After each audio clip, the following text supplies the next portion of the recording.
It's a beautiful day in the neighborhood. Where's your little sweater and your guitar? Oh, the sweater's upstairs. I finally put my winter things away. The guitar's hiding in a corner. We're on Shingle Street, at a place where we love to go. I think this is where God first began to put it together. Isn't there a sign out back that says Eden?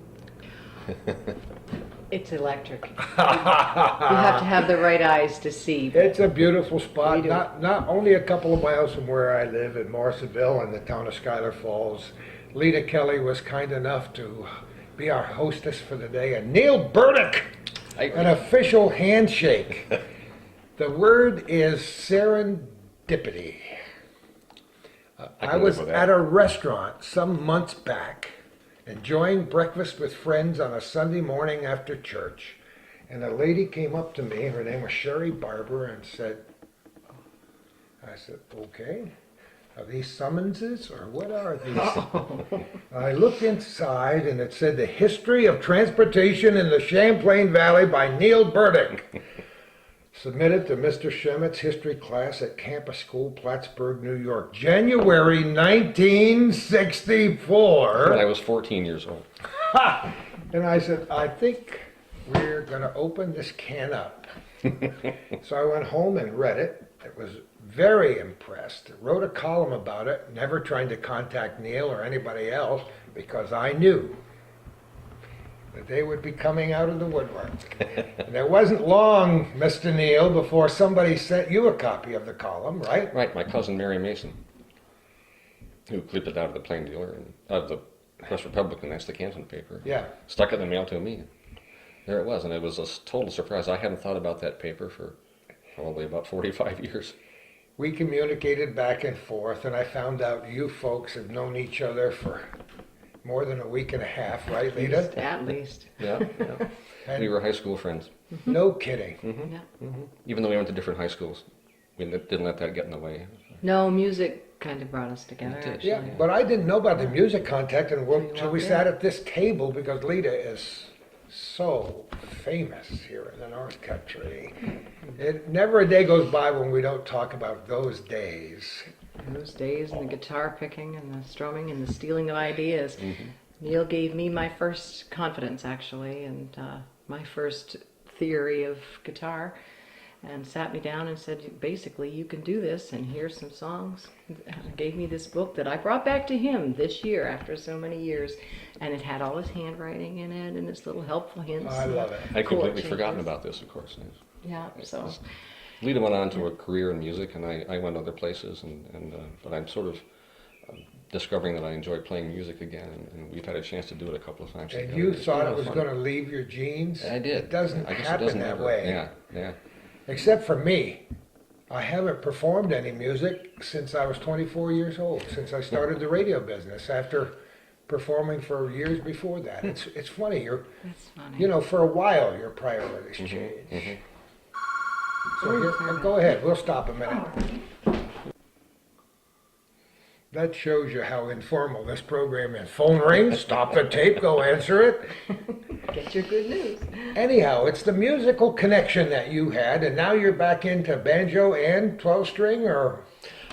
I'm not sure I'd say I'm back into them. I've, after about a 40-year hiatus while I started a career and raised a family and did other things, I've begun sort of just playing around with them for my own entertainment recently. And I loaned Lita my 12-string this past spring when she needed some guitars for a teaching program that she's doing. And the strings were 40 years old, so she restrung it for me and did a few maintenance things that I should have done, and she's getting it repaired. And it's sort of on very long-term loan for Lita because she uses it for her teaching, which pleases me very much because it's getting more use that way than it would if it were sitting in my basement.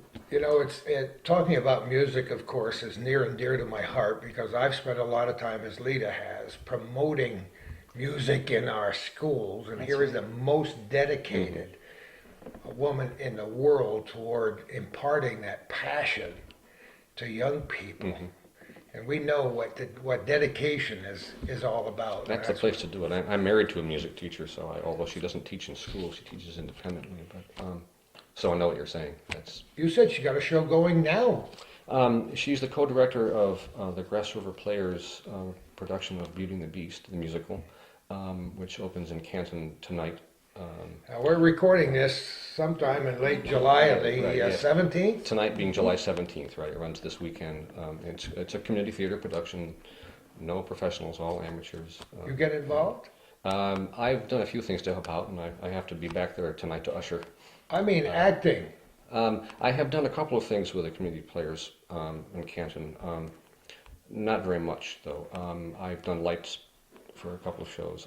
I had a walk-on part in Fiddler on the Roof a couple of summers ago. I had no lines You and no didn't do the songs. Kelly which was fine with Savalas me. role, you mean? No.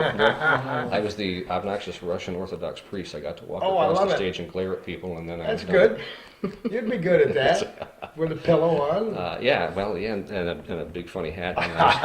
And they let me grow my beard long for about 3 weeks and not trim it, so that I looked even more ferocious. And it was a lot of fun. Let's go back to the beginning with you. You were born in Plattsburgh. I was at CVPH in 1950 during a blizzard in January. Your parents were professional people. My father was an English teacher at Plattsburgh High School for 27 years. I knew that. I've learned more about your father since I wrote this column than I ever dreamed I would know. Well, you touch a lot of lives I guess over that long period. He of time. used to. He would run into his students on Margaret Street or wherever in town, and they'd say, "Hi, Mr. Burdick," and he'd say, "Hello." Not being wanting me Boy, to does that sound familiar, doesn't it? Having had 450 students, over. Yeah. And when he got to the point where he had the grandsons of his first students, he said it was time to retire. The sons and daughters was fine, but You get to the third yeah, generation. Now, it's we've time to hang it up. as we're recording this, we have visitors at our house from all over the country, and a niece of ours is a teacher in the mountains of West Virginia, in Logan County. That must be And I said, Kathy, when are you going to retire? She says, when I finish the third generation, parents are begging me, you can't stop now. That's what my dad did. In fact, he retired the year I graduated in 1968 from Plattsburgh High, and he was our commencement speaker that year, which Was he really? kind of fun. Yeah. And my mom was a stay-at-home housewife. Did a lot of volunteer work in the community. She was on the boards of the Kenton Lord House and the library and the children's home, and involved with several other community organizations. She was very much interested in local history. In fact, she was on the board, I believe, at one time of the Kenton Lord House. And that was her niche, that was her role. She had taught before she was married, but she came from an era when you got married, you stopped working and at least out of the home for pay and worked in the home and raised your family. So you had this great passion for history, was almost by osmosis. I think it's in my genes. Both of my parents were very fond of history. My dad was a Civil War fanatic. He didn't have quite the interest in local history that my mother did, but my mother was, she was very much into her own genealogy and the history of her home community, which was Peru. She grew up in the Mason family in Peru, which ran a lumber business. Well, and, that's about as famous a Peru family. well, the name was certainly well known in the Peru area. So she was always fascinated by local history and always researching it and writing articles about it. And I picked up that interest, I think, from her. And then, I left home when I was 18 and went to St. Lawrence University, and then went to graduate school and got my doctorate and got a career going. And then I moved back to Canton, which isn't terribly far away, but I wasn't really closely connected to Plattsburgh for quite a long time. But I'm finding myself rediscovering my interest in the history of this area, and perhaps the history as it connects with or radiates out from my own roots that are I'm finding always are try to fairly deep in this soil. Claw our here. way back to the beginning, don't we? Yeah, To the foundations. exactly. You do. I think we all try to find home at some point in our lives, no matter how far away we go. There's we always end up seems coming to back. be renewed interest in genealogy. Certain number of people have been doing it for years, but thanks to the internet and this network of people who love genealogy, people just getting back into it, and that's great. I can't say I'm quite that deeply into it yet, but perhaps when I retire, we'll get. Well, I'll we got get lots more to so. talk about today, because we're going to talk not only about this little treatise that brought us together, but about the Underground Railroad, about other kinds of history as well, because we're literally sitting on a rich rich history, Lita, aren't we? Oh, we are. Oh, You've we known are. about it for years. Yeah, I've always been interested in it, and it came from my parents too, and trips around the North Country with a lot of siblings. And if they kept us interested in what was out there, we didn't fight. It was great. So, I just loved it. All the small places, and wondering why people were where they were, and why did they settle so far away from the hub? You know, why are the spokes out there? The wheel is so big and it keeps on turning, and I love it. I think it's the greatest mystery that we have. Our The history Underground is a Railroad, a mystery. huge segment of it. The influx of wonderful Irish people coming up here to work on the canals and settling in this area on the Irish Settlement Road. and Irish other Settlement places. Road, Shingle Street. And Single Street, Yeah. just amazing and wonderful. And it's my adopted home, and Calvin's from the northern tier in Champlain. We're always interested in the influx of French Canadian people from Europe who came through Montreal, came down here, and we're particularly interested in how the names were all changed, either when they got here or subsequently as they went to school. And we've had real fun trying to learn all the spellings with Clyde Rabidou Sr. of Rabidou. That would be interesting. You try to find something and you can't, there's nothing out there. Well, perhaps you should misspell the name and then look it up that way. But transportation history, I read this thing and I said, this is a pretty classy piece of writing. This guy must have been a college professor when he wrote this. And then I was told, no, I was 14 years old in a campus school, which doesn't even exist anymore. No, that's right. And hasn't for a long time in Sibley, right? We, our teacher, Mr. Shemet, who I think taught everything with the exception of maybe math, he himself was very interested in local history. He was from Mineville. Well, His that makes family was sense, from doesn't Mineville. it? And he was interested in, particularly perhaps because of that, sort of the ethnic history of the North Country and where various communities came from and how they got here and all that. So we did a lot in social studies on local history, which I, of course, found fascinating What a because of my own foundation. What a interest in foundation. it. And one of the things he wanted us to do, because it was 8th grade and we were about to go to high school and had to know how to do these things, was write a term paper. And, you know, he said it can be 6 or 8 pages long. I don't really... 6 or 8 pages long. Maybe not even that. And the point was just to get comfortable with the idea of doing some research and writing about it. So it didn't have to be extensive or anything. And I'm not sure why I picked transportation, but it's something I had always been interested in, how people and things get from one place to another. And I knew the Champlain Valley was a very important commercial route. And so I probably had picked up an interest in it from my parents, or maybe my older brother, or certainly probably my mother. So, but I guess I was just always interested in how things moved around. And when I was a little boy, my dad would take me down to the train station in Plattsburgh. And this is when steam locomotives were still running the trains. Oh, how well I remember. And we'd go down about 4 o'clock in the afternoon and watch the Laurentian come in from New York City, Oh, the yeah. train with lots of cars and people getting out newspapers and mail being dropped off. And in those days, the Ticonderoga, the steamship, was still operating from Burlington to Plattsburgh. It ceased when I was about 4 years old, I think. It was the last operating steamship regularly running in America, I believe, as opposed to a tourist thing. And the noise that thing made would scare me to death. I mean, I always... But you loved it and you know it. And They the all- locomotives, I swore those things were alive. They were Yeah, like oh, monsters. sure. And they would make noise and they'd steam and smoke and fume. And I loved it. And it was great. And so I think I sort of ingested an interest in transportation from my dad taking me down there to watch those things happen, which I think at the time he knew were historic things because they were about to end. And he wanted me to see them before that happened. Isn't it wonderful that we had parents who were like that? Mhm. I've talked about it often. I thank God every day that my dad had this sense of history. Yeah, me too. Both of my parents. And so I decided to do that as a topic, and then immediately realized it was too big for a 14-year-old to tackle, but I decided I figured out how to break it down into segments, and I'm sure my parents helped me with how to do the research. And my mom knew a lot of people in the community that were into historical research, like Addie Shields, for example, and so she helped me with who to talk to. she knew the librarians. I think at that time she was on the library board, so she knew who to point me to get access Of course. to Contacts, little right? sort of Connections. closets and hidden cubby holes in the library that most people couldn't get to, I suppose. I also just discovered I really enjoyed research and writing, which, as I've pointed out to you, turned into a career for me. And so while most of my friends were complaining and griping about this assignment and struggling to crank out 4 or 5 pages, And you were getting into it. I took off and wrote this thing that was 9 miles long. And, as I look back at it now, it's, the writing is obviously juvenalistic and some of the No, facts aren't wrong. quite straight. I think it's terrific. I mean, I was very impressed in that. Well, I thank was you. absolutely shocked when I found out you were 14. 14.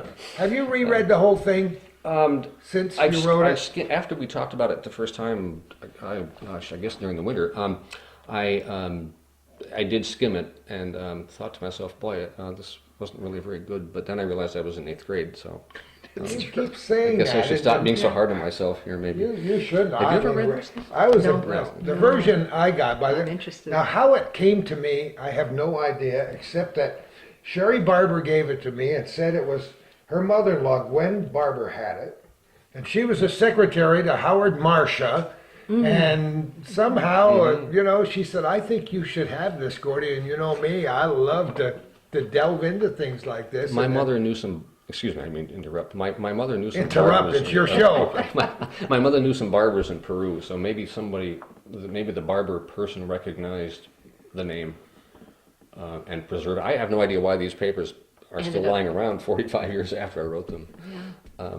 No one wanted to throw But, them away. I guess not. Yeah. There's a I reason. have term papers from college too. And some So of do them are just a little bit embarrassing at this point in time, but I want you to. But their history. I want to embarrass you by Oh, reading feel Steve free. Shemit's comment Oh, I want to hear after he this. got the. You haven't seen it yet, No. I've Neal. heard- This is 2464. This was a very good year. Good song. This term paper can best be described by such adjectives as interesting, well organized, and creative. I should also add thorough, because I seldom see a term paper that has a reference index in it, such as you have. I was such a nerd. Congratulations on a job well done. It's one of the finest papers I've ever seen done by any 8th grader. Just looking at it physically, Your I can feet say didn't that. touch the ground for a week and a half No, after that. I admit I was pretty pleased by that.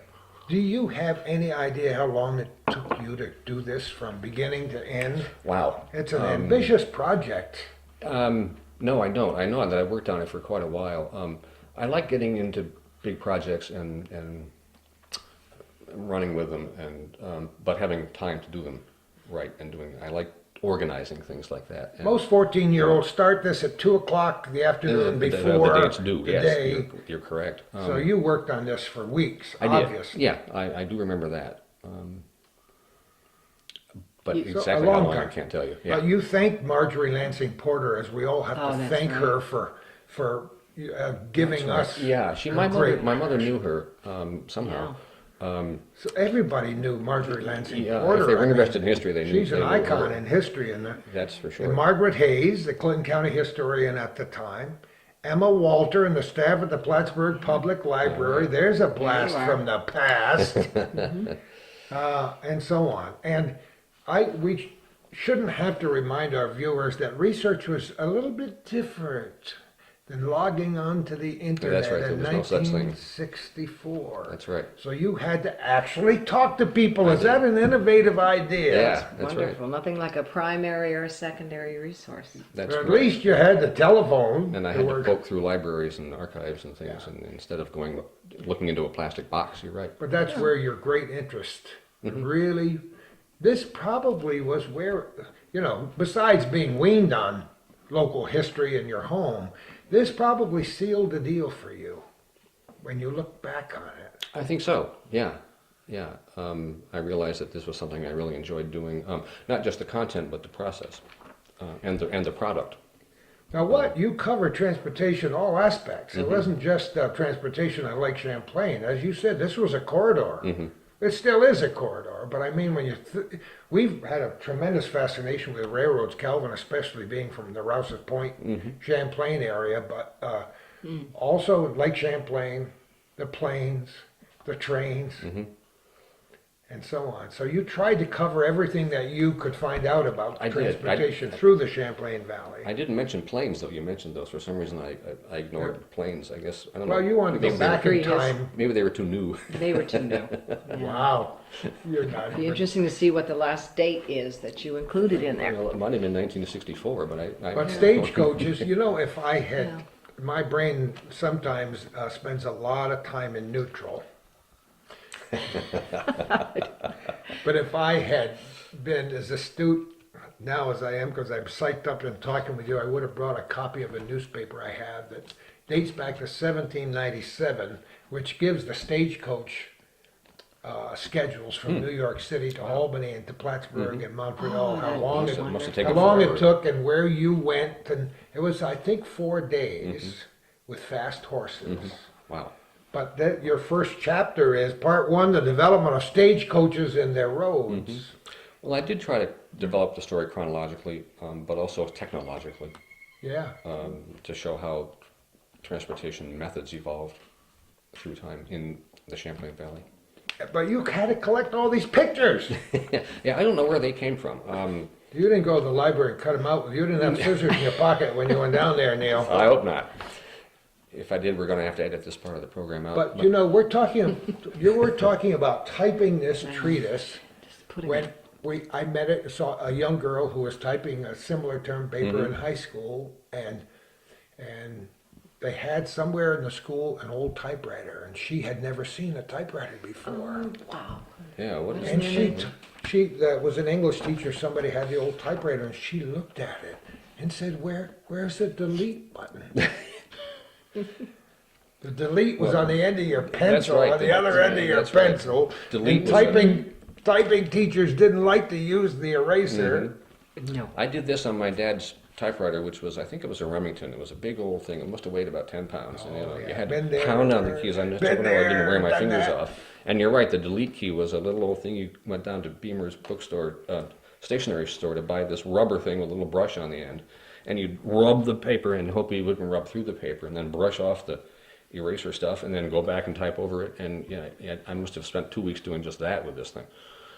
It's beautiful. There are Isn't any very white out of few it? No, that's typos. right. I was very impressed, and I just ran into Marie Beamer the other day. She's older than 27. I'll Oh, tell you that, and she's a dear lady who's done so much for this community and Yes, she raising has. money. So anyway, this just may have started it.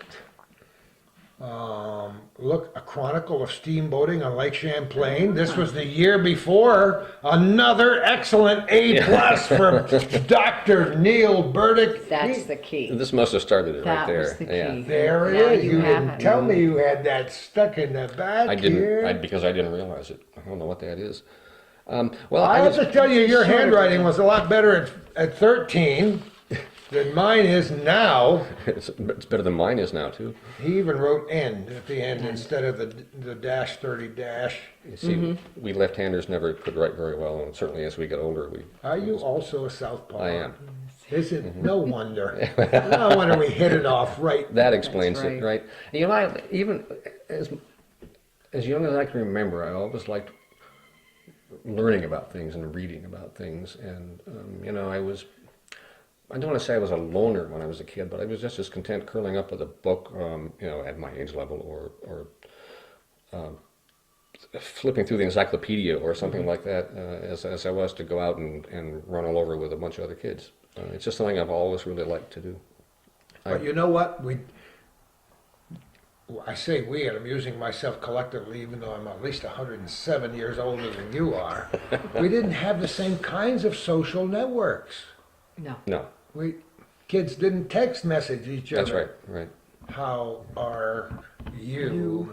Yes. right. So it was a different ball It game. was, yeah, right. You classified yourself as a nerd. In that case, a lot of us were nerds. That's right. But we, you know, Well, and I've also, as I've told Lita recently, I had a brother who was 9 years older, so each of us was an only child in a certain sense. So I didn't have siblings the way Lita did. I read a I book work once close. called "My Brother Was an Only Mm-hmm. Child," and I've kidded my own brother about that because they're 4 years difference, and move in the same circles at all. No, exactly. When I was still in single digits, he was off to college. So Yeah, same thing with we me. got along, but we didn't really interact very much. So I was on my own a lot of the time to entertain myself.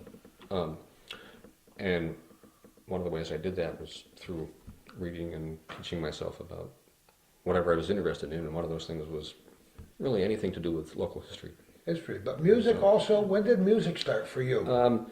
Well, my mother forced me to take piano lessons, which I hated. Boy, I'll tell you, even though there's a vast difference in our ages, all these things are saying yes, yes. Yeah. Me too, with the old-fashioned piano teachers that gave you a slap with a ruler like the teacher did. Well, my brother was an accomplished pianist. He was really very good, and he took lessons for quite a long time, several years. Why it didn't work with me, I'm not sure. I took lessons from, Me either. From a woman named Miss Grace Belden, who lived Oh, on there's Broad another Street. blast from the Yes. past. Grace Who Belden. lived not too far from where you grew up on Oh, Benny Place. my Right. goodness. She was on Broad Street. And she was a very nice elderly lady, and but I think, I'm not sure if I wanted to be as good as my brother was instantly, which... Or I if was you resented him or, for that or fact. that too, yeah. I've always been a bit of a perfectionist, frankly, and when I can't do something really well, often throughout my life I've not had the patience to get there. And I think that was the case with Such a piano. common trait. Yes. Having the patience to get there. Yeah. Recognizing that's important. How I got into doing folk music, I'm not sure, except that everybody else was doing it in the 1960s. I mean, that was Thank the God thing. they were. And I had some friends in school who were very much into doing that sort of thing. Jim Camp and Joe Jastrab and a few others. And I have no idea where my first guitar came from or how I acquired it or what. But at some point along the line, I met Lita, who, as I said, went to St. John's as opposed to my clique that went to PHS. But we met, I think, over a folk mass that we did at St. Peter's Church. Yeah, I think so. These friends of mine and I, the priest there wanted to introduce some modern elements into the mass, and so he asked one of these guys that I fooled around doing music with if we would do some folk music like Kumbaya.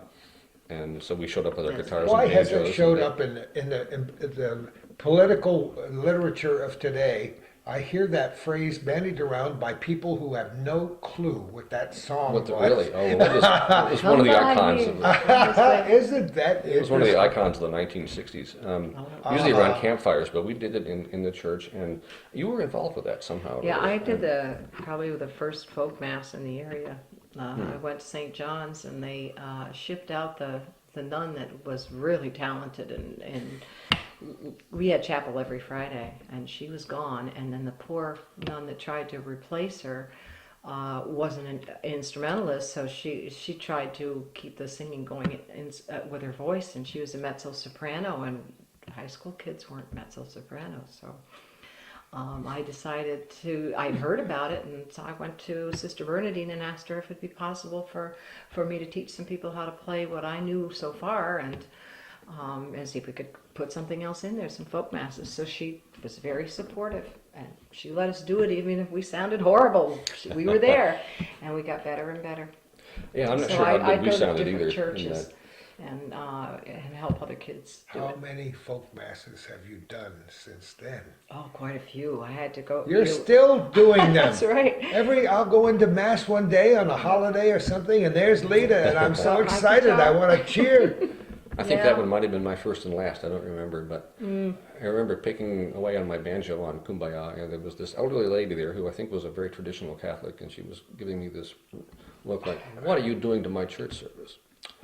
But it wasn't my idea; it was the young priest's idea, and it was fun. I remember we were up in the balcony in St. Peter's, which is in the back, and you could see the whole congregation and the altar and all in front of us. So I presume our sound, whether it was good or not, was emanating out across the congregation, and that was they didn't ask us back, so maybe that says That something. may be good or bad. Yeah, Maybe they exactly. thought you couldn't top that Uh, sterling performance. Or Maybe we should think of it that way. But that's how I got to know Lita, and after that we, just for fun, mostly, in fact entirely, used to get together and do songs, and folk songs of that era of the 60s. And And there were so many good ones. Oh, there Yes, was, there were. Yeah, iconic ones like "Blowing in the Wind," but we also dug up some less well-known ones that we just had an awful lot of fun, either in her living room on Olivetti Place or in mine on Court Street. Mostly during our senior year in high school, and as I said, then we kind of went our separate ways, and I kind of got out of music for a while for a variety of reasons, but that's one of my very most enjoyable memories of my high school years. Isn't it great Getting just to together sit and down sharing. and Yeah. that's why it was important for the three of us to be here today, Mm-hmm. to renew those friendships, Oh, it's so true. And the songs that we restore did those then, bonds. kids like them today. One of the best things about doing these songs with Lita was that she was never judgmental. She never was critical of my inability to be as good as she was with either the instrumental or the singing parts, and so that made it just plain fun. And that was because there was no pressure to have it be any more than that. It really was. That was Just a an really era enjoyable thing to where you didn't have to be 120% of your, you didn't have to be the highwayman Now, to be appreciated. that's right. Bob Dylan's a terrible singer, but Oh, Didn't as stop I listen it. to What a Bob writer. Dylan. But, yeah, I exactly. listen to Bob Yeah, Dylan right. stuff now that I Yeah. collected on the old 45s, and what a riot. Oh, Yeah. it's amazing. What a riot in retrospect, and yet, never let it bother him. So I sort of took that attitude, I guess. Yeah. So anyway, let's just, after high school, then what? I went to St. Lawrence University in Canton because several people I had known in high school had gone to St. Lawrence and had good experiences there. And I had a good experience there and did well. And then went to graduate school at Case Western Reserve University in beautiful downtown Cleveland, Ohio. yes. My interregnum away from the North Country. Earned my PhD in American Studies with the intent of teaching at the college level, being a college professor. Came out of there at a time when there were no jobs available. College teaching is very cyclical. Oh, it You sure have is. periods when there are tons of jobs and periods when there are no jobs, and I came out at one of those no job times. So I took a job. I'd had enough of city living. I'm not a big city person. Although I will say that I met my wife there, and that was one of the most wonderful things about being in Cleveland.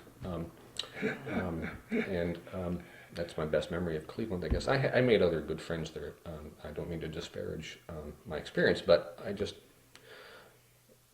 I'm not a city person. So I took a job teaching. That's why we're here in the country. Exactly. Shingle That's Street. exactly right. And that's why Barbara is here and not over Yeah. to Cleveland. That's why I so came back to the North Country They both and, love it. and brought my very tolerant wife with me. She still complains about the weather in April, but I said so do the natives. So we don't let that bother us anymore. And so I took a job teaching English and social studies in Freiburg, Maine, at a private school. I was also the baseball assistant coach and the tennis assistant coach and the outing club advisor, and with Barbara, my wife, the drama coach. We directed 3 plays, and we were dorm parents. So it was a You had a cap on the whole It school was out a, there. yeah, it was a. You It knew was a, everybody. If you've ever worked in a boarding school, you know it's a 25/8 job. It's not just 24/7. Oh, yeah. And so I was content with going back another year, but we wanted to start a family, and we thought raising kids in a dorm full of high school kids wasn't quite the best environment for that. And a job at my alma mater, St. Lawrence, turned up in the publications office, editing publications and writing material for them. The alumni magazine, which I have a copy of here. Yeah, we want to see it. Let's okay. just hold it up there. Yeah, go ahead. As I said before, I wrote or edited everything for St. Lawrence, from refrigerator magnets to the course catalog, and make sure everything was spelled right. I love it. And it wasn't once on a refrigerator magnet, I'll tell you. And so I started that job. The official position is, right now, it's Associate Director of University Communications, but what I do is write and edit the publications for fundraising, for admissions, for alumni activities, the alumni magazine. Pretty slick stuff here, Mr. Well, Dr. Neal. well, thank you. I have nothing to do with the slickness of it. I just make sure that everything's spelled right and the Well, columns I are in mean the right that place. in a but- general sense. well, It's thank you. good stuff Composition. and good writing, and it's you thank graphics people for the job they do. in the Exactly. final. yeah. Well, it's my profession, and I feel responsible to do it well. Plus, it has to represent St. Lawrence University well. So I do have pretty high standards for quality. And we we think we process somewhere between 350 and 400 publications annually.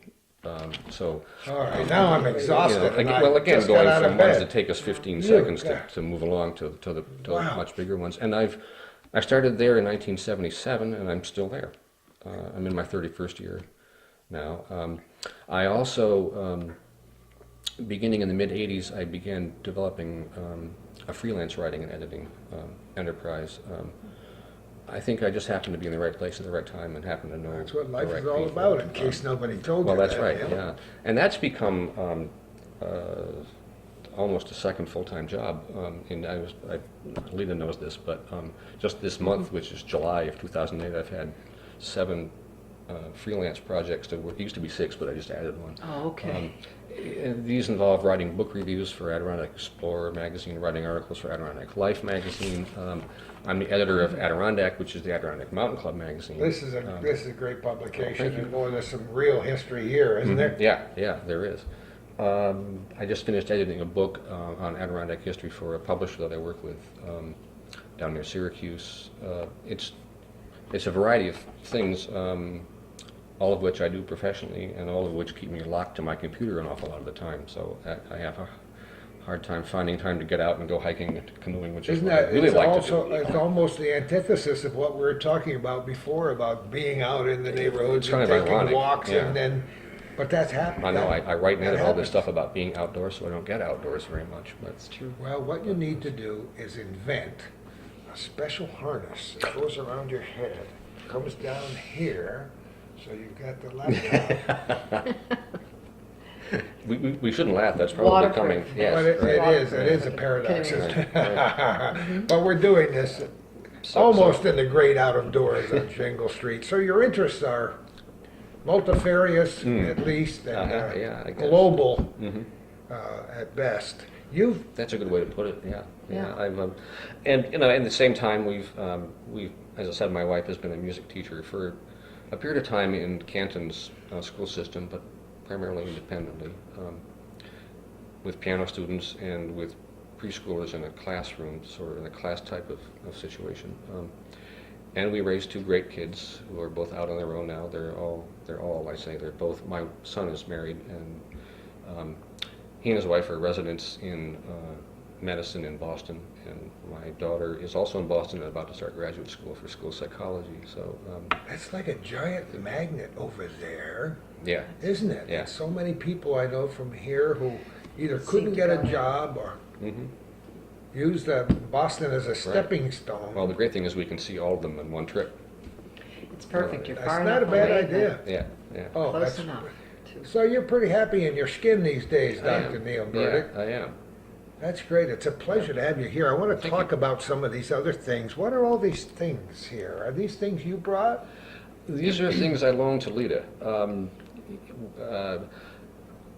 How do we explain this? My mother grew up.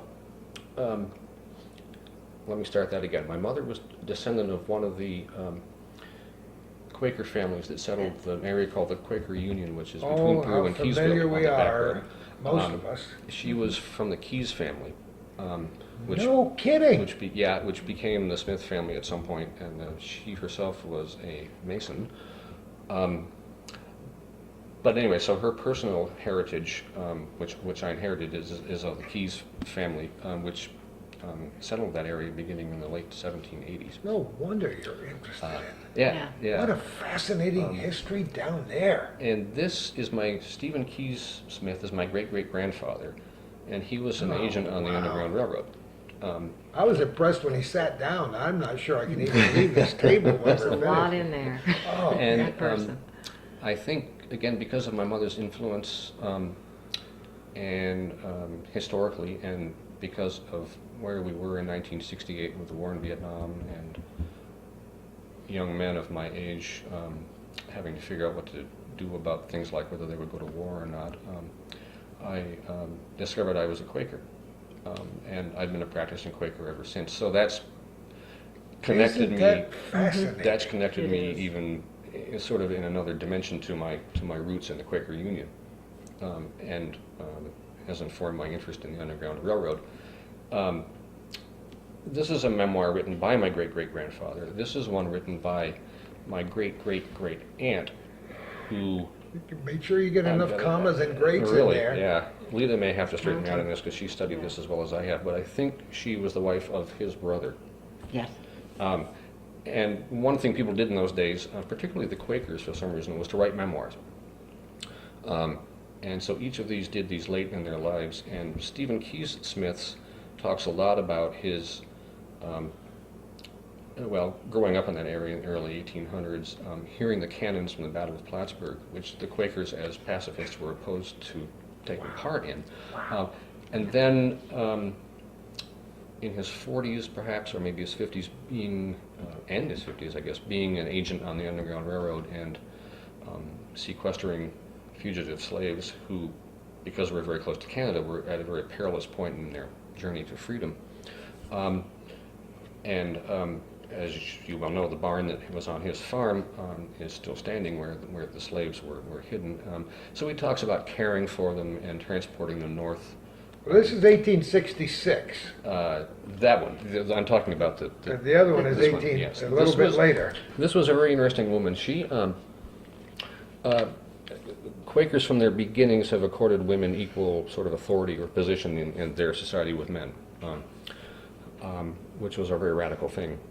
One thing for which Wasn't it though? One thing for which we they were still hear persecuted. the old text in church every now and again, don't we? Yes, we do. So she was considered a minister in the Quakers, and that's an honorific title. There was no trained ministry. There were no seminaries, no ordinations or anything. It's something you earn through exemplary behavior or performance. She was considered a minister, and she was given access to the Amora prison to minister to inmates there. This is in the mid-1800s. Kidding me. Extremely Isn't rare for a that woman to fascinating? be allowed into that prison, Yeah. or any prison, to do that. But Yes. she somehow earned the respect of whomever was responsible for that, and she was permitted to do that. So some of that memoir of hers is about those experiences. And these are family documents that I uncovered. I mentioned earlier that Don Papson, who's heading up the Yes. with great energy, and something for which I'm very appreciative personally, the Underground Railroad Historical Association here. I'm not sure how this exactly came up, but he and I talked about my doing a presentation this coming fall to the organization about Quakerism and particularly why Quakers were so much into abolition and into freeing slaves. And the very simple answer is that they accorded all people the same dignity in the face of God, and that included, they did not consider slaves some How sort can of you not say subhuman or amen, something. amen, amen? That was a very foundational, fundamental belief of Quakers. So that's the short answer to that, what I'm going to talk about. But as I mentioned earlier, and sort of only half jokingly said that I wouldn't do this unless Lita would do a song about my great-great-grandfather, because I knew she had done a song about Mariah Haynes, who was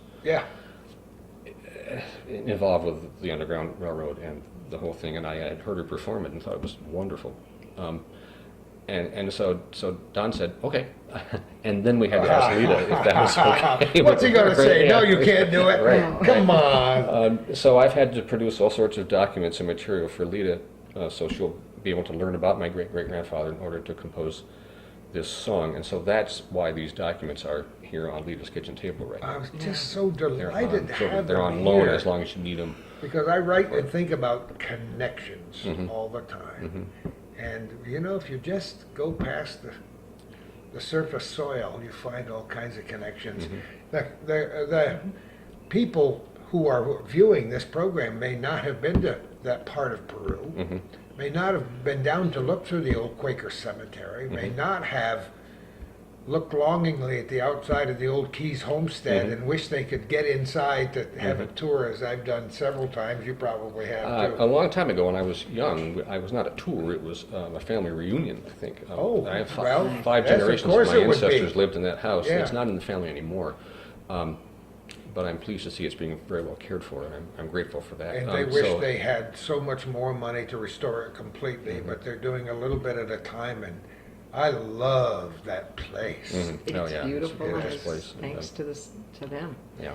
So people can, and thank goodness that local educators, as part of their regular curriculum, are talking about the Underground Railroad here. And several times a year, I get telephone calls, just because I'm a fat figure in the public eye here from time to time, saying, what's the Underground Railroad? How do those trains go under the ground? How do they get under the rivers and streams? It wasn't a subway. So I know about a few places that were on the Underground Railroad, and our viewers know, because I've mentioned it, a gentleman who owns a house that was occupied by my in-laws in Morrisonville for a long, long time. He discovered a secret tunnel in the basement. And nobody at this point in time has any idea why that tunnel was made. And it could very well have been a stopping place. But then there was Prohibition. There are two possibilities. Right. It might have been a hiding place for more than just slaves. Yeah. But anyway, there were so many places, and so many. Obviously, a lot of these places remain secret for obvious reasons. And this was a key route for the same reason that the Champlain Valley was a commercial route when I wrote my paper when I was 14. It was a route for transporting, for aiding escaped slaves and getting Such to Canada. a fascinating natural, part of history, our nation's history, and our North Country history, right? Mm-hmm. Well, it makes sense that the transportation routes fit with the Underground Railroad, but the mystery of the Underground Railroad is the thing that intrigues everybody. We might be able to find the old schedules for the transportation routes, but you can't find enough information. So it's the mystery of it that's wonderful. And That's right. A lot of it was not documented for safety reasons. it really wasn't. They didn't want it to be course not. documented. So when people went ahead and tried to figure out who was where, it's taking a lot of people to come together and have a little piece of here and a little piece there, and still there are a lot of missing pieces of the This story puzzle. will be written as long as we live and beyond. It will, and we just keep hoping that somewhere something's going to be unearthed. And at least 3 or 4 times a year, I'm there. brought right back to it. Well, you're going to continue, I hope. These are photos that I took for a local history program that helped me through grad school, and that is the barn on Stephen Keyes Smith's farm. That was my great-great-grandfather's That barn, was his barn. where the slaves were hidden during the day. You stood in that barn? I have. Lita has more recently than I have. I have How not can you done any not? of this since I This was is a teenager. the inside. That's where the slaves had to go and basically hide behind the bull or the cows or whatever. It depends on what you're reading. And they covered I've it. been there. Yeah. Oh, God. With their bodies, and it's a beautiful place, and they were highly successful. Mhm. And the first picture photograph that I ever had was given to me by Addie Shields, was a picture from your mother of that barn. You And it didn't was know that, black did and you? white. I So I forgot went that. back and I took a color photograph a few years ago when Mr. Stafford was still in residence, and he's since sold the farm to people who really care. But that photograph is in one of your collections, and I opened it, and there it was.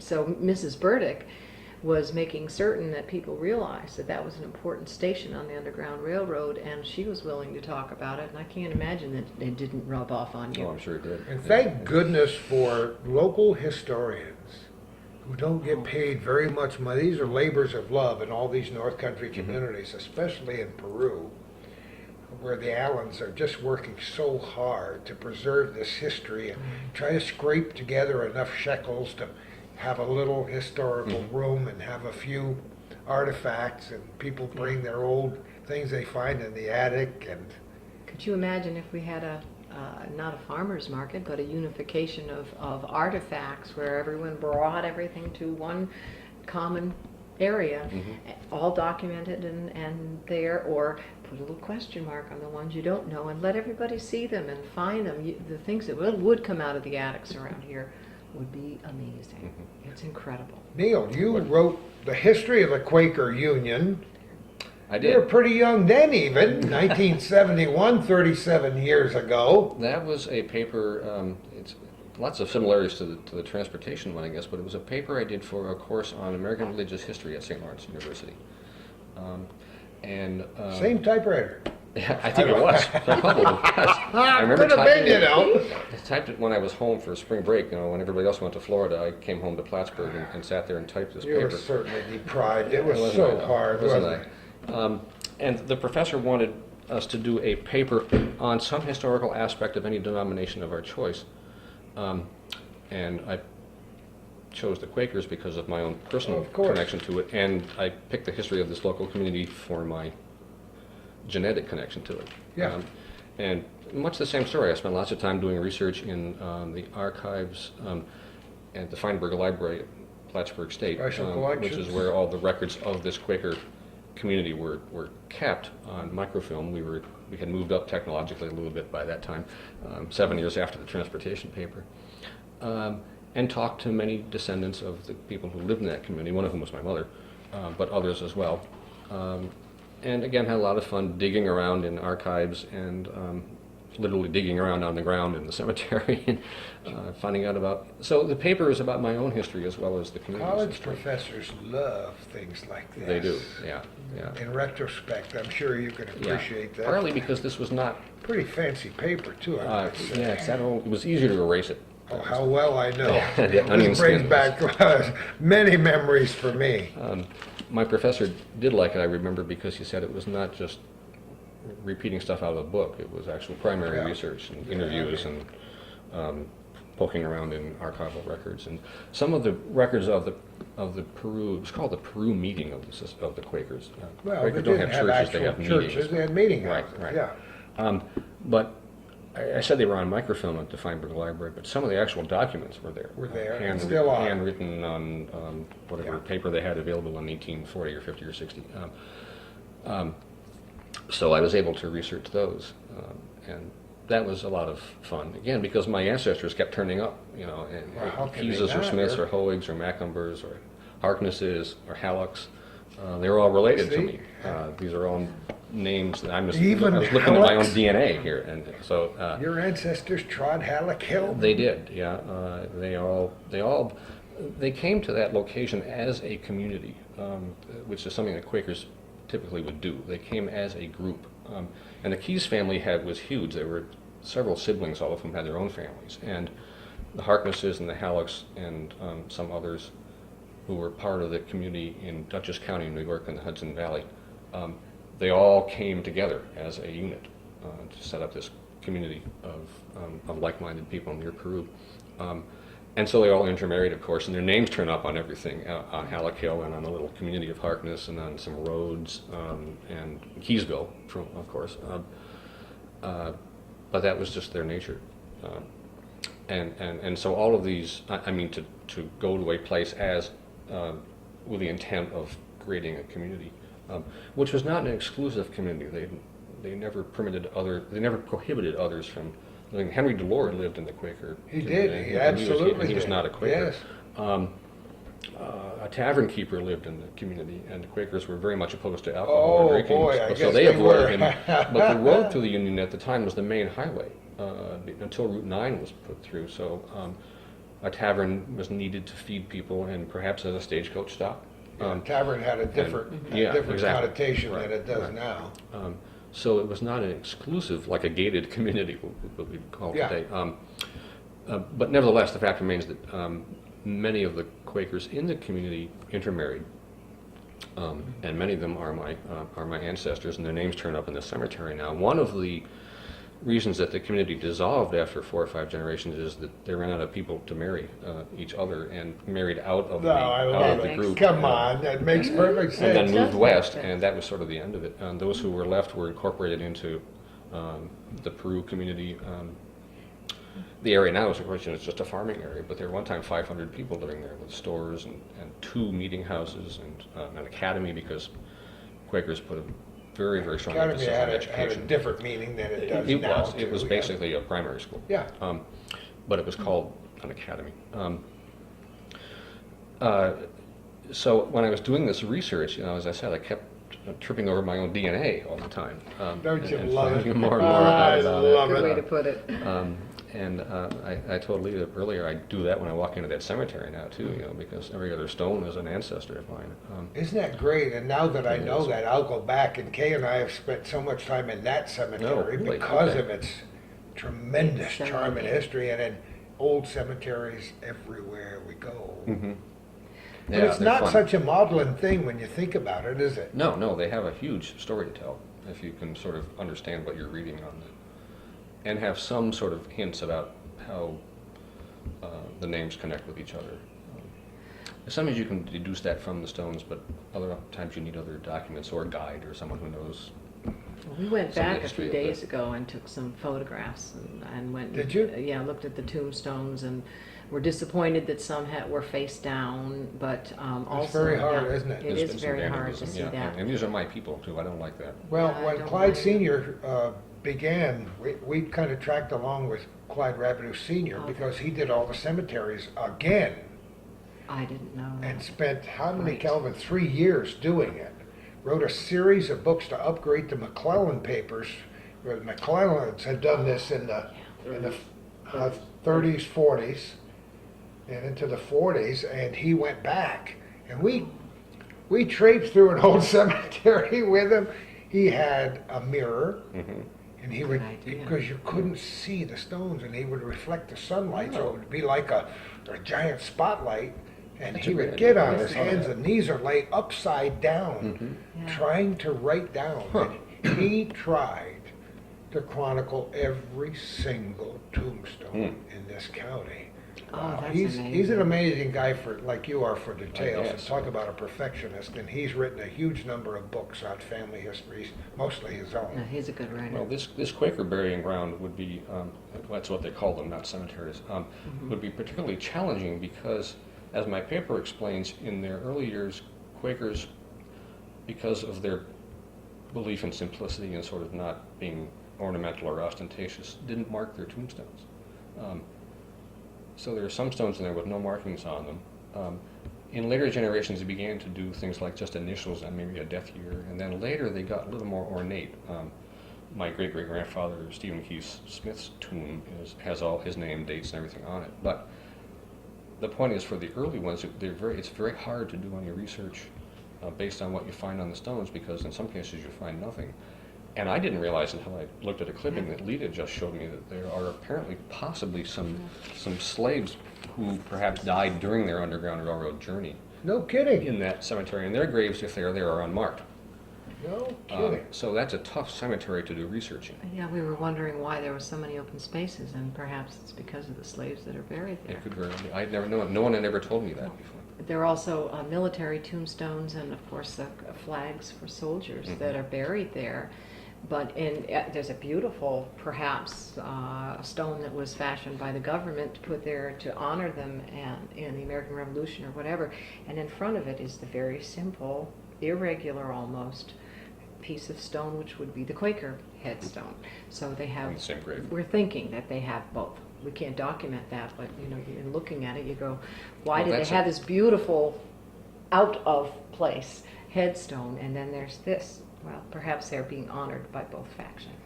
Could be. That's a deduction that Lita made That's from mine. observing this, and I think That's it's a not really good and observation. it makes perfect, it's logical. Yeah.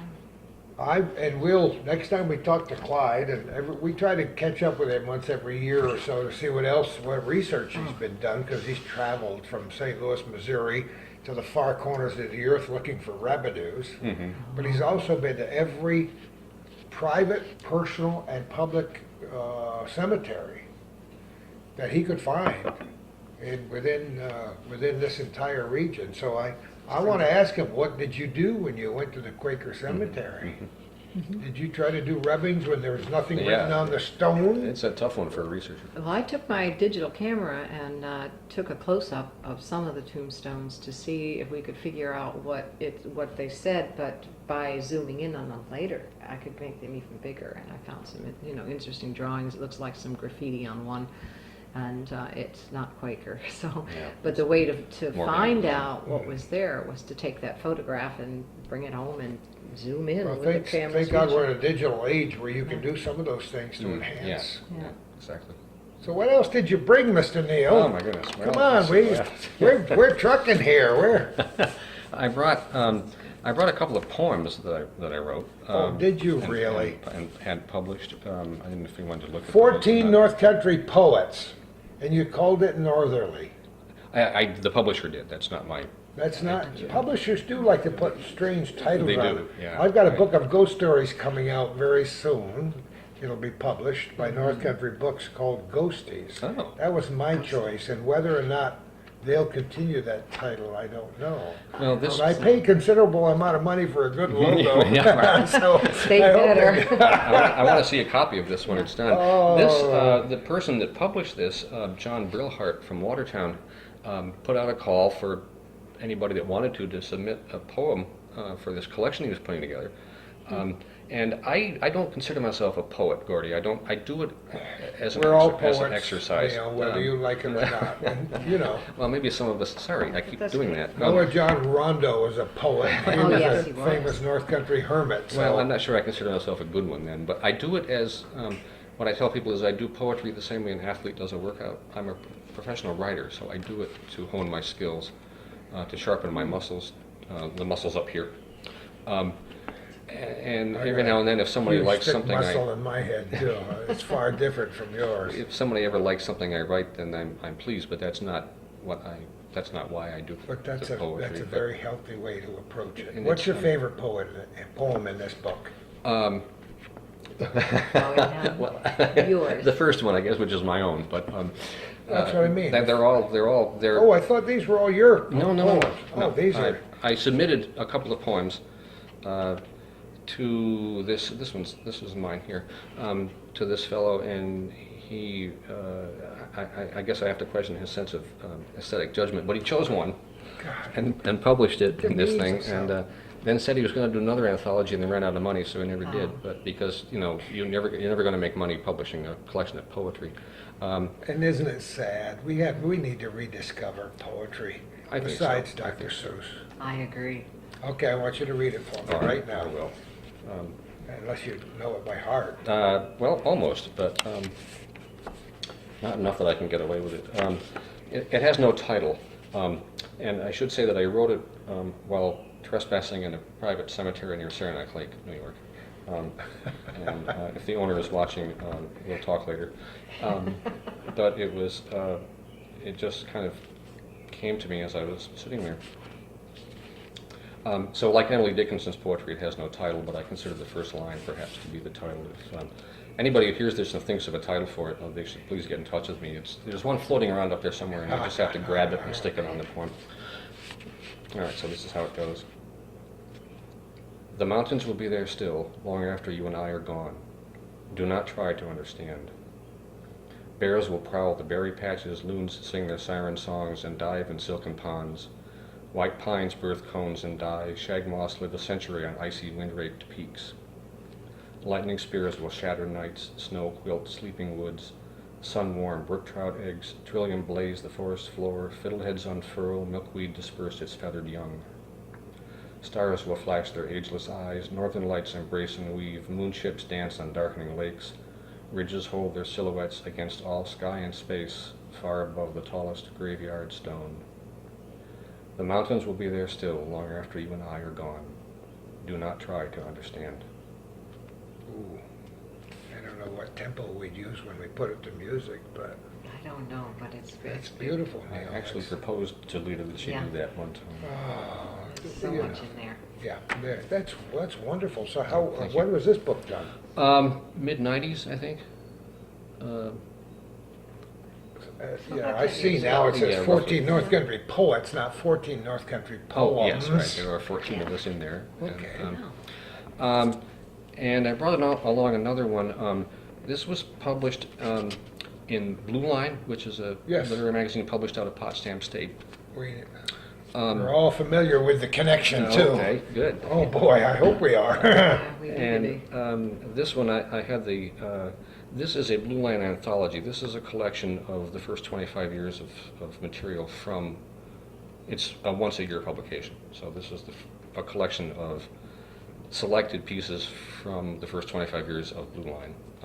So this poem was published in a Blue Line a few years ago, and then again in this anthology of the collected things from. I don't know that Lita is familiar with this one. Really? I'm ready. It's called Waiting for a Train at the Plattsburgh Amtrak Station. Oh, Have I come said- I on. found this on the internet. You did? Oh. Did you really? Oh, You can oh. find anything on the internet. I know she did that and You found more stuff through than my I. email address from the Underground Railroad Association. So No I said, kidding. it's only fair, I'm going to Google it. Yeah, there's more stuff up there than I. So you guys haven't stayed in contact all the No. time over the... No, You've this got to is be this is kidding. we No, found we were out of touch interest for- and we had more in common than we thought we did. We were out of touch for 40 years. I love it. It was meant to be. Go ahead. This is Waiting for a Train at the Plattsburgh Amtrak Station. A stray, perhaps a cat, has left its mark upon a dark green door that used to open to a spacious room where my father told me just before he died, men in derby hats smoked cigars and sent commodities to shining city markets. It's been locked up firmly now for 40 years or more. Lake Champlain slaps gray and dirty foam on rocks past rows of rusted tracks where Plattsburgh put a sewage plant about the time the railroad yard shut down. Misty drizzle, nearly snow, makes the single track that still gets used with any regularity reflect as though it had been polished by some long-dead Casey Jones, who took a kind of pride we can't imagine now in nearly living locomotives under his command. Wind gusts whirlpool, cigarette butts and candy wrappers, torn remnants of last fall's leaves across the blacktop station platform, as dull brick towers, shingled turrets, tombstones of Victorian exuberance drip rain and melting snow. The fancy logo D&H, initials of the company that ran this line a century and some before a huge Canadian conglomerate stepped in, protrudes from plywood shields far up the street-side wall, a bit less blue and gold with every passing year. The waiting room, a former trackside storage space, contains a pair of scarred-up wooden benches rescued when they turned the grand old lobby into a restaurant that didn't last. A rack with Amtrak schedules to places few from here will ever go by train. 2 chain-smoking college kids. A clock that ticks and ticks and ticks to the rhythm of the icy rain. I love it. Go ahead. That's it? That's it. Oh, That's it. he writes with the same energy and fervor and poetry that your life. You are the energetic energizer bunny personified, Neal Burdick. It's interesting. I never had to put that way before. Is there not a key in your back I'll check. Is there anything back there? that is automatically wound at sunrise? And you have such broad interests. I guess I do. Think programs like Calvin and I are always inspired by meeting new people, by learning history, and we're learning history here from people who it's a part of the living history.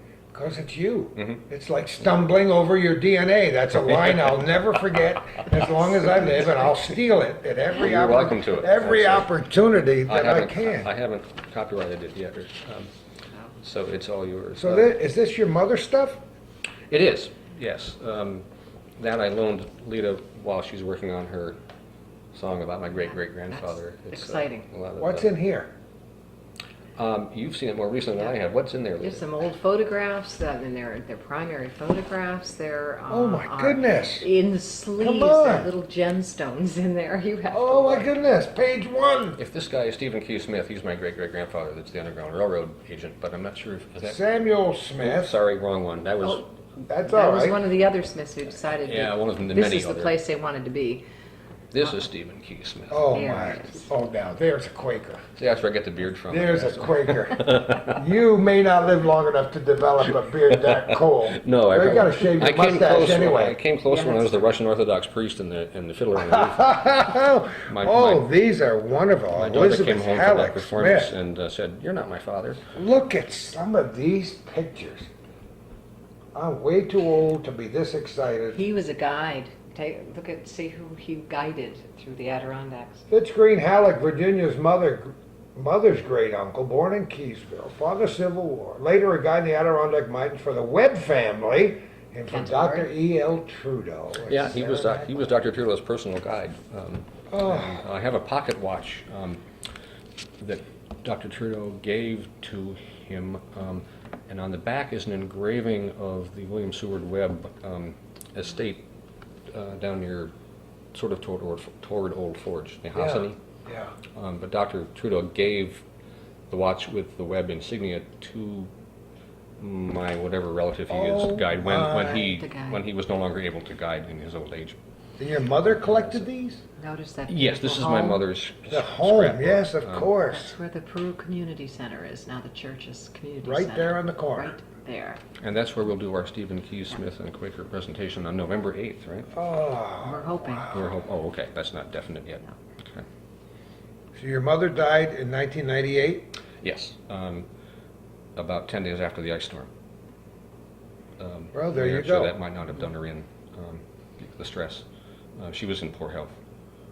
She was 80, she would have been 85 about 2 weeks You after know she passed away. that ice storm keeps cropping up almost every time we do a television show. It's going to for And for even years. in conversations I had with a local insurance man Oh. the other yeah. day for a strictly business article I'm writing, you know, of course, I said, talk about milestones, not just the good ones.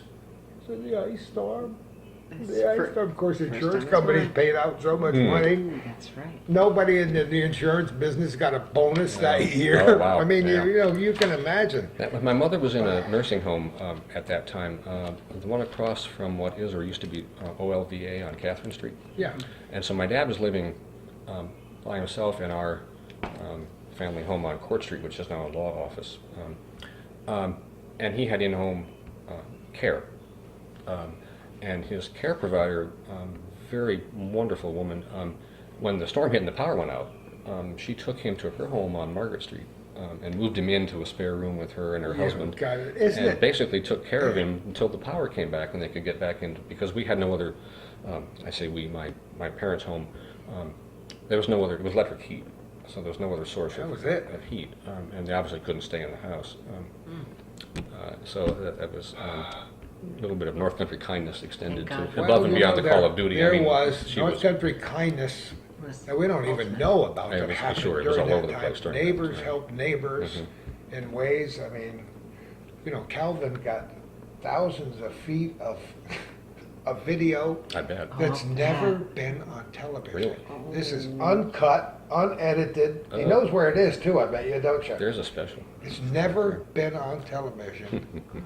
I think I'll try to peddle that somewhere. I think, Because the yeah. Weather Channel keeps Organize it. showing the few little shots that they have from up here Yeah, over and over and over again. Because it was a major event here. It was. How well we do remember. Yeah, exactly. All right, what else? What do you got over here? Well, actually, this is just a copy of that Quaker Union Oh, it is, paper okay. that I thought I could either leave with you or leave with, Lita has that one in her possession. Lita, I'm just stacking things up as we go through. What else have you got, Lita, that we can talk about? Anything special?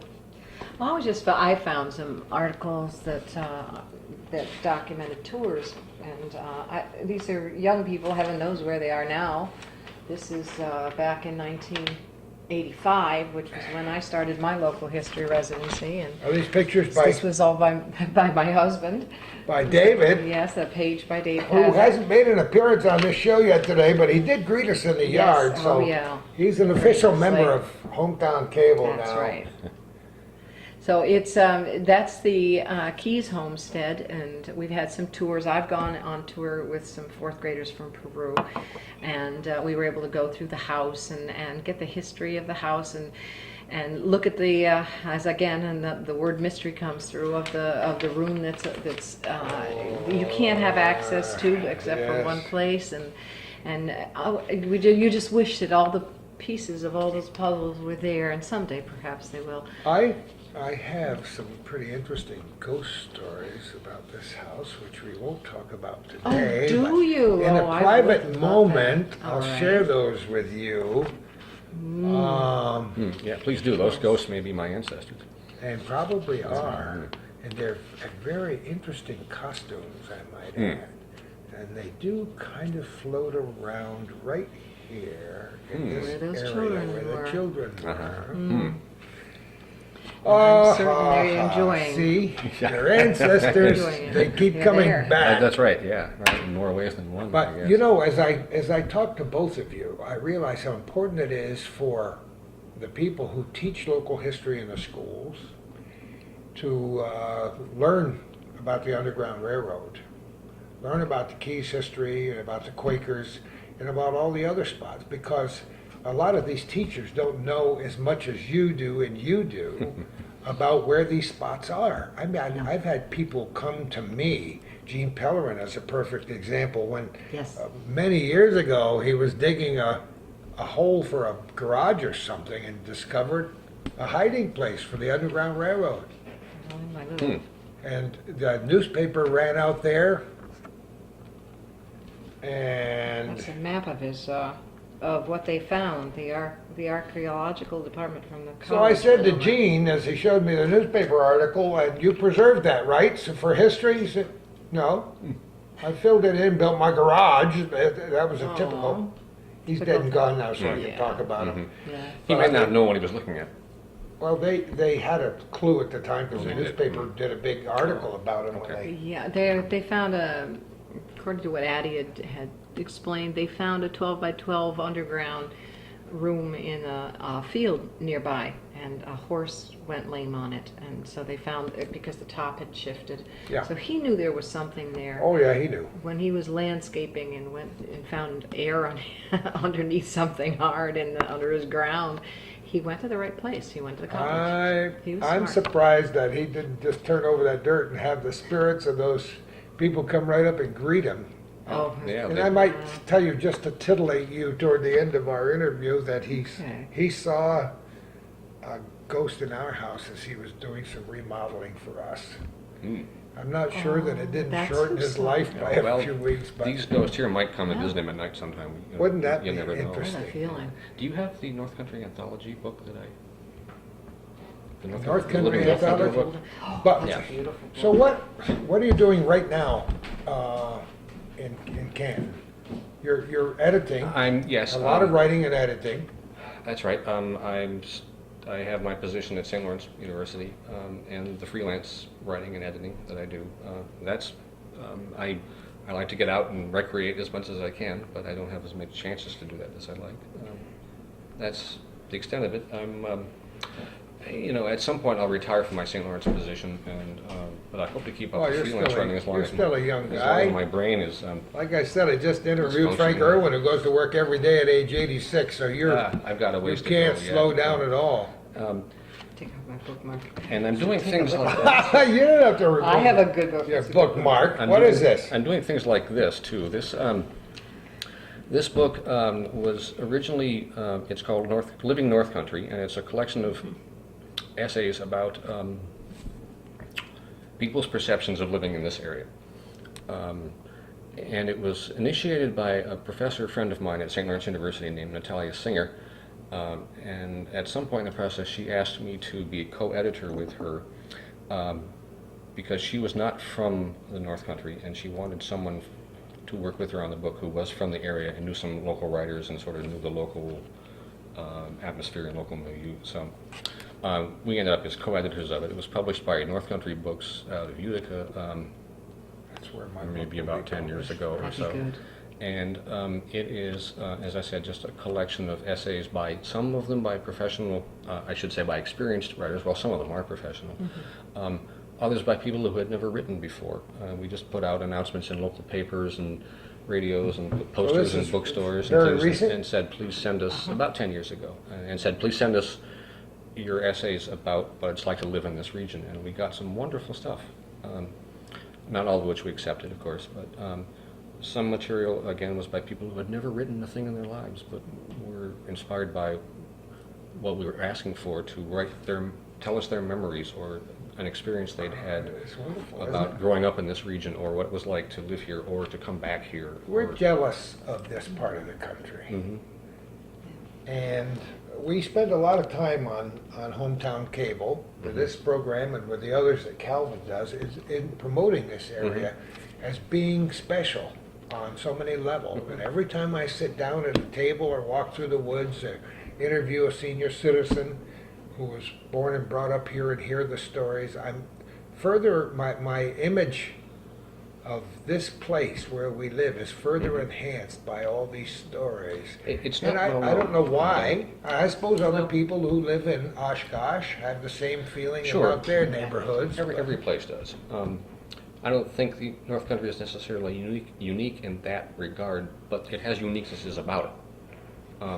And as I get older, I discover more of those uniquenesses, and that's one of the reasons I get myself involved in mind-boggling projects like this.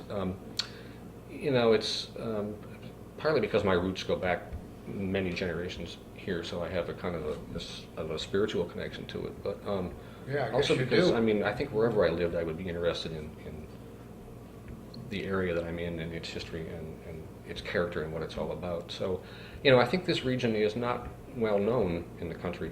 It's not even very well defined. One of the things we talk about in the book is what is the North Country? Where is the North Country? How many times have I written about that? I was Well, talking right, about it at the breakfast table this morning. Good. You'd enjoy What it. is the North Country? What is the Lake Champlain region? What is the Adirondacks? What is upstate? How do you put the boundaries, or do you put the Well, boundaries? exactly. The North Country is bigger than a couple of our smallest states. And then I go to visit my relatives in Ohio, whom I love dearly, but they sometimes will ask me where I live, and I'll say in northern New York, and they'll say, "Oh, what's it like to live that near New York City?" And Yeah. I'll say Do you like Westchester? Yeah. And they don't have a visualization of what this part of the state is, and I can understand that. I'm not being critical. It's just that the area is just not very well known. So one of the things I like to do with these projects is make it better known, not only to the rest of the world, but to ourselves. I'm just in the beginning stages of negotiating another book like this. My co-editor will be Maurice Kenny, who is a Native American poet who lives in Saranac Lake and teaches at Potsdam State, and is a wonderful, wonderful writer. And if you haven't done a program with him, you need to.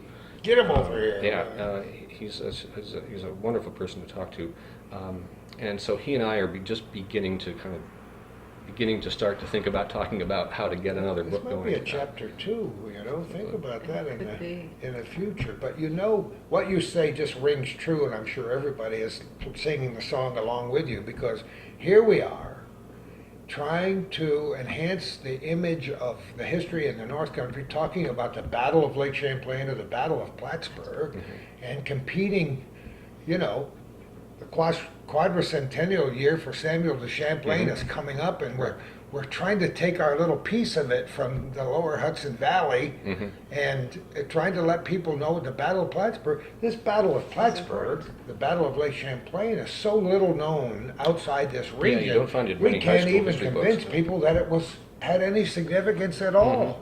And the history books have not done us justice in that respect.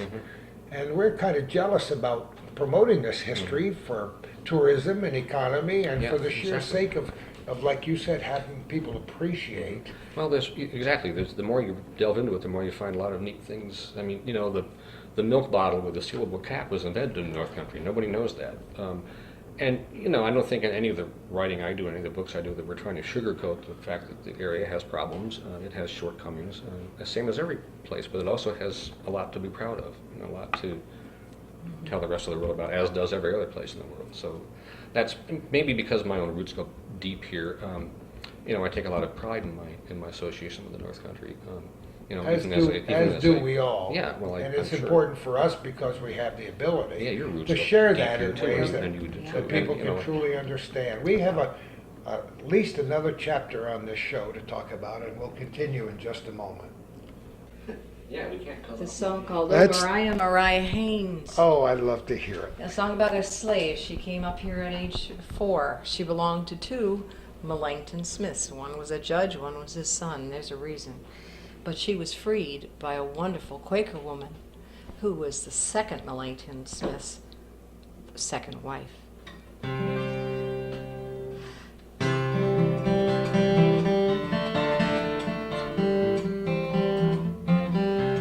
I need peace like a river. Give me peace like a river. Peace like a river in my soul. Give me peace like a river. Peace like a river. Give me peace like a river in my soul. In 1794, a slave was born in New York City, owned by Judge Melanchthon. Nathan Smith, who preached slaves should go free. When he died of yellow fever, he left that child in bondage. Where Mariah Haynes was bound, they closed the door and hid the key. Oh, Mariah, can you tell me, what will you do now? Now that the judge is dead and gone, you've only lived 4 years. Who will wipe your tears as you go to serve in Plattsburgh your life long? She said, I know I'm heading north. A few miles farther wouldn't mean freedom to the judge's son, who says a slave I'll stay. So his wife will be my mistress, he'll be my new master. Says I'll serve the Smiths until my dying day. I need peace like a river, give me peace like a river, peace like a river in my soul. Give me peace like a river, peace like a river. Give me peace like a river in my soul. Oh, Mariah, it's 1814, English soldiers on the way to the Quakers. Young Melanchthon's children flee. With your husband and your unborn, will you shelter in the mansion? General Prevost comes, it leads the enemy. To the Smiths I'm but a shadow, but my baby grows inside. Sir George took her home, but treats me kind, you know. Gives me rest and cares to ask when my baby will arrive. So I'll name my son Sir George, Sir George Prevost. I need peace like a river, give me peace like a river, peace like a river in my soul. Give me peace like a river, peace like a river. Give me peace like a river in my soul. Oh, Mariah, what will you do? Smith just signed to keep your children. Your sweet George and Caroline cannot go free. With a drought and a depression, all Smith's money must be gone. But he owns them free and clear, oh, don't you see? The master asks, we must provide. There can be no place to hide. I've got my Jesus, got my family, got my pride. I'll keep walking day by day, step by step, I'll find a way. I'll be walking off to freedom. One fine day I need peace like a river. Give me peace like a river, peace like a river in my soul. Give me peace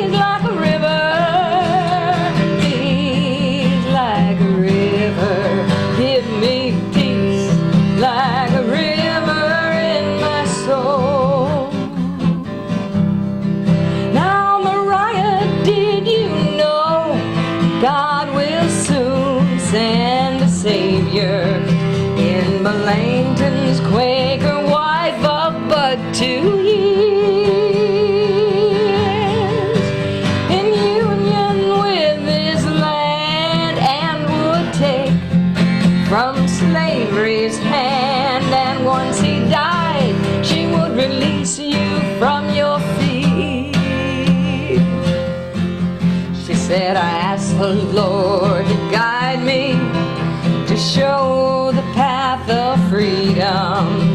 He told me it was coming by and by. I just said, thy will be done. Death, it took my master home, mistress, and she gave me wings and let me fly. Now I've got peace like a river. Peace like a river. Peace like a river in my soul. I've got peace like a river. I've got peace like a river. Peace like a river in my soul. Peace like a river in my soul.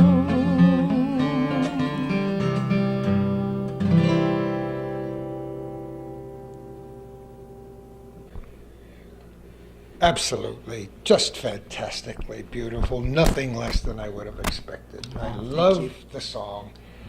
And you were worried about what we were going to talk about. He finally takes a breath after an hour and 23 minutes. I wouldn't talk about myself too much. Well, that's why we're here. Oh, well, thank Good you. to hear Lita sing and talk and to hear you do your thing. Neal, I want to thank you You're welcome. for being a North Country native son, for understanding where you fit into the scheme of things. You know, we're all a piece of the puzzle, but to know how to turn that piece to fit in where the overall picture is amazing. You've done that. Thank you. I'm still working it out, but Goodness knows what paths you'll go down before you're through. And I can't wait till you retire from your day job to see what all these tangents are going to be. And you, Lita, you are one of the dearest people I've ever met in my life, but you know that. Oh, We're buddies in spirit and soul. and you are the treasure that links all of us together. Where we all go from here, Right back. that's what we want to see. I love it. Thanks so much for inviting us to your little piece of paradise up here. Oh, thank you for coming. yes, I should thank you for that too. That was And you might actually get home at a reasonable time today. indeed. I have to go. Oh my goodness, I'm sorry. We all have things to do and places to go. Thank both of you. You're welcome. Thank you for watching our program. Thanks for all your comments. Send money. Good idea. And who knows where we're going to be next time for our little corner.